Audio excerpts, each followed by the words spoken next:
Dad, can I use the computer? For homework only? Remember, we talked about this. Yes, I promise. How long is this homework gonna be? Not long.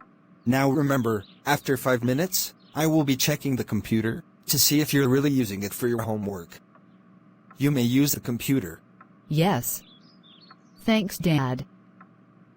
But only for homework or assignments provided by the school.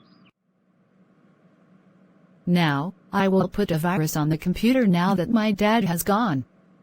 Much better than researching. Ha ha ha ha ha.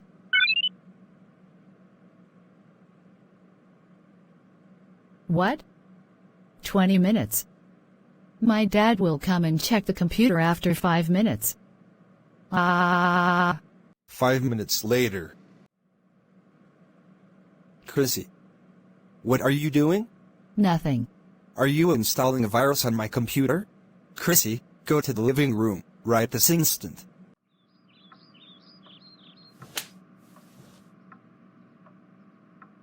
Chrissy. How dare you install a virus on my computer? You're lucky that I removed it quickly, otherwise you're in huge trouble.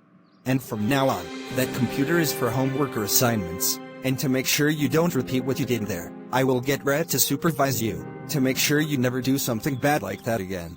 And by the way, you're grounded for 2 days. Go upstairs and don't come out until supper time. No.